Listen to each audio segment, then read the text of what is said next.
Magandang umaga. Good morning. Vlog tayo ha. Ngayon na December para sa US eh. Ngayon na December 17 pa ngayon? 17 pa ngayon? 18 pala. Okay, so 8 days more to go before Christmas. Nandito tayo ngayon para bumili ng mga pagkain, almusal. Yan. Yan si Belen ng tagaluto. Okay. Yan. Ilan po kuya? Bibili tayo ng pansit. Pansit, magkano yung isang ganyan? 10 po. 10. 30 na ganyan. 30 pesos. Yan o. Pansit. Bibila ko ng 30 pesos. Okay. Para hanggang gabi na. Ayan. Yan, si Belen ang pinakamagaling magluto rito. Basta pag nagluto ito, talagang ubos ang paninda niya. Dinayo ko pa eh. Kasi nag-post kanina si Belen. Biglang nawala. Kaya sabi ni Vicky, puntahan mo na lang. Okay. So dito tayo, naglakad tayo. Ayan. 30 pesos na ganyan. Yan siya, masarap magluto yan. Ako. Talagang the best magluto si Belen. May talent. Ayan. Ano pa ito Belen? Ano ito mga ito? Sopas po. Supas. Okay, supas. Sopas, aros kaldo. Supas, 50 pesos. Ayan. Wow, oh. Ayan, kita mo yan, oh. Sarap, oh. Ito, nasa iyo sila, eh. Namimiss lang ganito, eh. Ayan, oh. Oh, yan, aros kaldo. Nako! Oh. Ay, magkakaling ko pa rin. Ako yung tiko. Oo, sige, pinito lang ko nun. Ayan. Bagong luto, niluto ko na kasi. Ayos yan. Kaya sabi ko, punta na ako dito. Kaya naglakad ako, mga 5 minutes walk lang to. Okay? So, ito yung highway. Yan yung highway. Maaga pa. 6:30 pa lang ngayon dito sa Pangasinan. Ayan, yan ang highway. At malamig ang hangin, parang nasa Baguio. At magpapainit ang pagkain ni Belen. Siyempre. Okay. Tapos, supas Belen, 50 pesos. At hanggang mamayang gabi na raw yan. Okay. Kasi pag pumunta ka ng late dito, naku, wala na.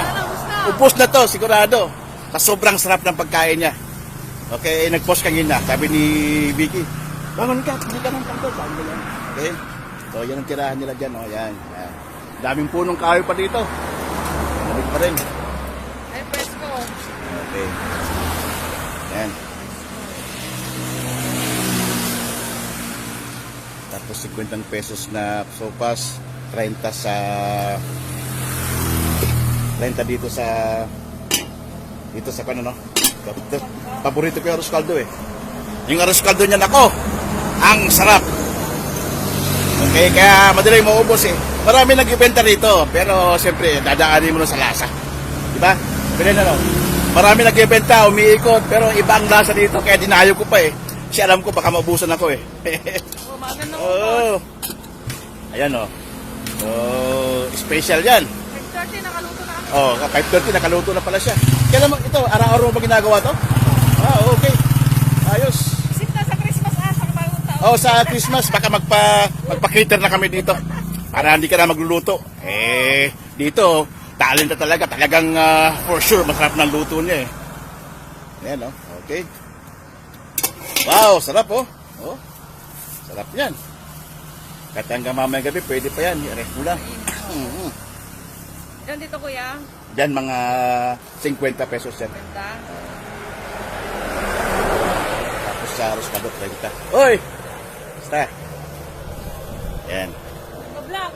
Bablog ako para Mayayaman kumita. ka na yan kuya. Yan. Ha? Mayayaman ka na yan. Hindi sa mga kaibigan natin, inuubo tuloy ako. Inuubo. O, kasi, kuwan eh, hindi ako marunong mag-tiktok.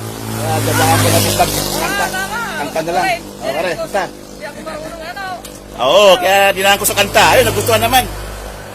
Hindi ako makapag-live kasi slow tech pa yung sound system ko eh. Yan. So, yan, parating na yung mga customer.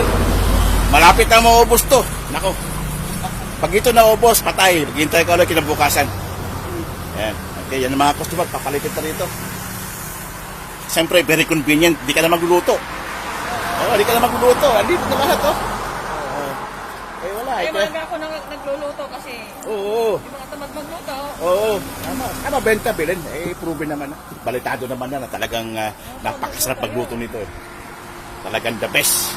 Kaya pag may handaan kayo dyan sa US, sige, ipa-invest natin. Message nyo kung ano. Kaya nga. Yan. So, maganda yung lugar, lugar niya. Loob tuloy ako kasi malamig eh. Medyo allergy. Okay, so bye for now. Cut ko muna baka putulin ng Facebook. Okay, bye for now. Stay safe and healthy. God bless you more and more.